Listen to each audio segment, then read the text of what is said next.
E aí, estamos novamente aqui para mostrar a vocês como calcular a raiz quadrada de números sem o uso da calculadora. Detalhe, nessa parte 2 nós vamos trabalhar raízes que não são exatas, ok?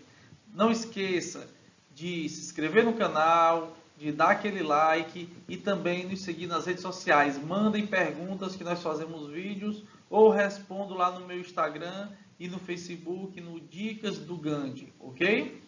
Não percam essas dicas Gandhi de agora. Vamos lá começar. Ó, primeiro método, tá certo? Nós vamos trabalhar aqui dois métodos. E o primeiro consiste no seguinte. Nós temos aqui um primeiro exemplo, raiz de 2.375, certo? E a primeira coisa que nós vamos fazer é o seguinte, é separar de 2 em 2 algarismos da direita para a esquerda, ou seja, a partir do algarismo das unidades, nós vamos separando de 2 em 2. Então, separando de 2 em 2, eu vou ficar com o 75 e com o 23, ok? E aí, depois que eu fizer essa separação, eu vou trabalhar primeiramente com o número que está à esquerda, que no caso é o 23. Então, o que é que eu tenho que pensar? Qual é o número que multiplicado por ele mesmo dá próximo de 23? No nosso caso aqui, esse número será o 4, porque 4 ao quadrado é igual a 16. Então, primeiro passo, você separa de 2 em 2. Segundo passo, você pega justamente o número que está à esquerda e qual é o número que é levado a ele mesmo, dá próximo de 23, no caso é o 4. Agora nós vamos fazer uma conta de subtração. Como é que faz isso? Ora, se o 4 ao quadrado é 16, eu vou pegar justamente 23 menos 16, que o resultado é igual a 7. A esse resto, eu vou baixar os outros dois números. Gandhi, então quer dizer que você vai baixando de 2 em 2? Eu vou baixando de 2 em 2. O cálculo é feito de 2 em 2 números. Gandhi, e se precisarmos continuar a operação e não tiver mais números? E aí nós vamos perceber o que acontece. Nós vamos acrescentar 2 zeros, mas sempre de 2 em 2, ok? Então eu tenho 7, eu baixo 75, então fico 775. Além disso, eu agora vou fazer uma outra operação do lado direito. O 4, esse resultado que nós encontramos, não é? E que vai acumulando também, sempre que eu vou começar um novo cálculo, eu tenho que multiplicá-lo por 2. Então, vou pegar o 4, multiplicar por 2, é igual a 8. Como é que será a partir de agora? A partir de agora, nós temos que pensar o seguinte. Eu vou pegar esse 8 e eu tenho que pensar em um número que, associado a 8 e multiplicado por ele mesmo, dá próximo do 775. Bom, que número seria esse? No nosso caso aqui, o número seria o 8, porque 88 vezes 8 dá 704, ok? Se eu pegar 89 vezes 9, dá acima de 775. Então, não serve para o nosso propósito, ok? Então, mesmo procedimento, vou passar esse 704 para o outro lado em forma de subtração. E esse 8 que nós encontramos, ele vai servir como resposta para a raiz de 2.375. Então, se eu tinha apenas o 4, agora eu tenho 48, ok? Então, levo 48 lá para cima, então eu vou ter que raiz de 2.375 será 48 alguma coisa, e o 704 eu passo para o outro lado, fazendo a subtração, que resulta em 71. Como eu quero continuar, já que a minha raiz não é exata, e eu quero continuar a minha conta, eu vou ter que acrescentar 2 zeros, sempre acrescentando de 2 no algarismo. Como eu não tenho mais, eu vou acrescentar 2 zeros. Então, eu vou ter 7.100. Logicamente, vou começar a nova conta, só que agora utilizando 48. Eu vou pegar novamente o 48 e multiplicar por 2, assim como eu fiz com 4 na primeira passagem. Eu vou até dividir aqui. Notem, eu adicionei uma vírgula lá em cima. Por que que ocasionou essa vírgula? Como eu não tinha mais números para acrescentar, eu adicionei o 00, automaticamente coloquei a vírgula lá em cima, ok? A partir do momento que você tem que atribuir 00 para poder continuar a conta, automaticamente você coloca a vírgula, porque justamente a nossa raiz ela não é exata. Eu fiz essa separação para a gente não confundir os cálculos, tá certo? Só que agora eu vou utilizar justamente o 48. Então, 48 por 2 vai dar 96, né? 48 vezes 2 vai dar 96. E aí eu vou ter que adicionar, associar um número ao 96, que multiplicado por esse mesmo número, dê próximo ao 7100. Tá aqui a continha que eu vou fazer. Eu vou associar um número ao 96 e multiplicado por esse mesmo número vai dar próximo de 7100. E esse número vai ser o 7. Então fica 967 vezes 7, que o resultado é 6.779. Esse 7 automaticamente ele vai lá para cima. Então eu já vou ter que a raiz de 2.375 será 48,7 mais alguma coisa. Certo? E o 6.779 vai passar para o outro lado em forma de subtração, que dá 321. Ok? Bom, vou continuar a conta. Para que eu possa continuar a conta, eu vou ter que fazer o quê? Eu vou ter que pegar o 321 e adicionar 2 zeros.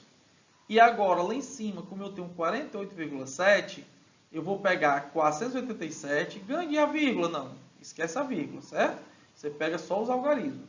O 487 e vou multiplicar por 2. Então, 487 vezes 2 vai dar 974. Novamente, vou associar um número ao 974, multiplicado por esse mesmo número, tem que dar próximo ao 32.100. Nesse caso aqui seria o 3, que dá 29.229. E aí eu faço a subtração, não vou continuar a conta, porque eu já obtive duas casas decimais de aproximação. Esse 3 que nós acabamos de associar, ele faz parte da conta da raiz do 2.375. Então, raiz de 2.375 é aproximadamente 48,73. Isso seria um método, ok?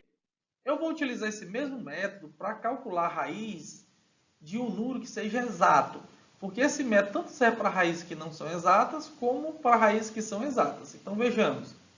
Suponhamos que eu queira calcular a raiz de 15.129. Se fosse fatorar, realmente daria um pouquinho de trabalho. Talvez pelo outro método que eu apresentei na parte 1, talvez não seria. Mas eu vou utilizar esse método aqui, porque esse método tanto serve para questões que envolvam não exatas, quanto questões que envolvam exatas. Então, mesma coisa. Eu vou separar de 2 em 2. Então, vai ficar o 29, o 51 e o 1 vai ficar sozinho. Então, qual é o número que multiplicado por ele mesmo dá próximo de 1 ou igual a 1? Ora, só pode ser o próprio 1, né? Porque 1 vezes 1 dá justamente 1. Bom, 1 vezes 1 dá 1, então, mesmo procedimento, vou passar para o outro lado fazendo a subtração. 1 menos 1 dá 0, e aí eu vou baixar de 2 em 2, então vou baixar o 51, ok? Vou utilizar o 1 que está da direita e multiplicar por 2, como eu fiz no outro exemplo, né? 1 vezes 2 dá 2, e aí eu vou pensar justamente no número que é associado a esse 2 e multiplicado por ele mesmo, dê 51 ou próximo de 51. No nosso caso aqui é o 2, porque 22 vezes 2 dá 44. Então, o 2 já faz parte da raiz de 15.129. Esse 44 eu vou passar para o outro lado agora, fazendo a subtração, ok? 51 menos 44, nós temos 7, e aí agora eu vou baixar o 29. Ora, 729, vou pegar o meu 12 e começar novamente o meu procedimento. Novamente as minhas continhas, ó. 12 vezes 2 dá 24. Qual o número que eu vou associar ao 24? Multiplicar por esse mesmo número, que dá 729 ou próximo de 729. Na verdade, eu encontro um número que dá igual ao 729, que é quando eu substituo por 3. Ó. Porque 243 vezes 3 dá justamente 729.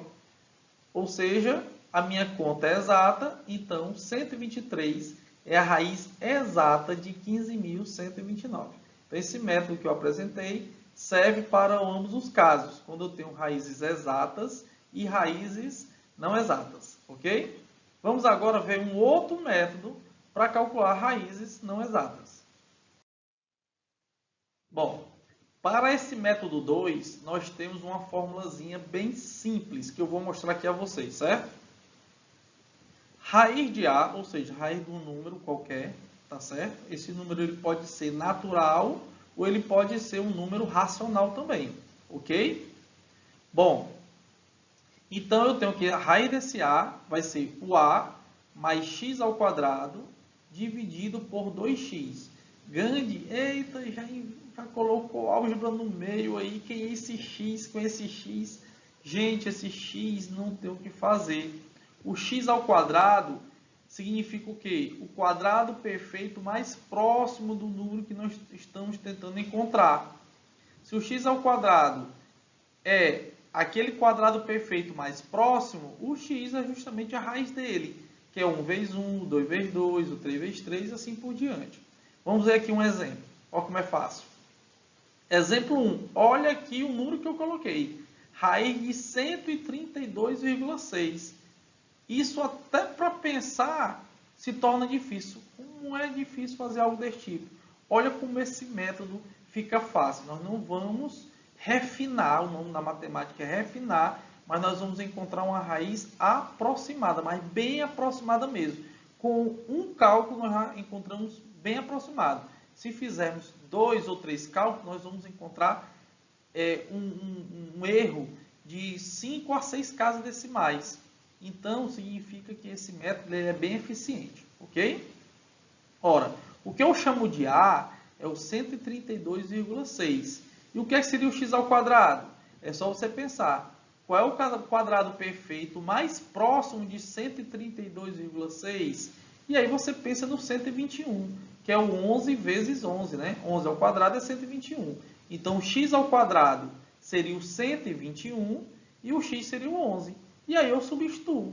Olha aqui, 132,6 mais o 121, que é o nosso quadrado perfeito, mais 2 vezes 11, porque o 11 é justamente o x. Se o x ao quadrado é 121, o x é de onde ele veio, que é 11 vezes 11, então eu vou utilizar o 11.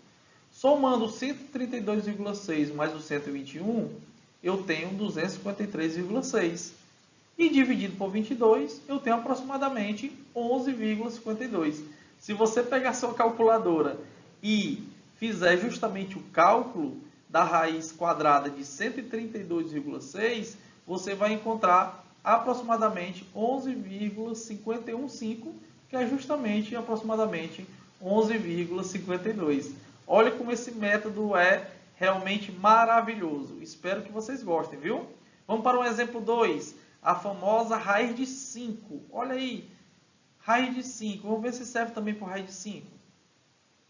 Eu vou pegar o 5. E qual é o quadrado perfeito mais próximo do 5? É o 4, né? Que vem do 2 vezes 2. Então, eu vou somar com 4 e dividir por 2 vezes 2. Então, eu vou ficar com 9 dividido por 4, que dá aproximadamente 2,25, que também é aproximadamente bem próximo, né? Da diferença de 1 centésimo a 2 centésimos, da raiz realmente de 5. Então, esse método ele é bem válido porque as aproximações com um cálculo só, a aproximação ela é bem próxima mesmo, bem próxima. Então, fica aquela dica grande para vocês. Espero que vocês tenham gostado. Deixem dúvidas, peçam outras coisas, porque eu estou aqui para atender. E também não esqueçam de se inscrever no canal, dar aquele like, tá bom? E compartilhar os nossos vídeos, tá bom? Um abraço do professor Gandhi. Siga aí nas redes sociais o Dicas do Gandhi. Obrigado.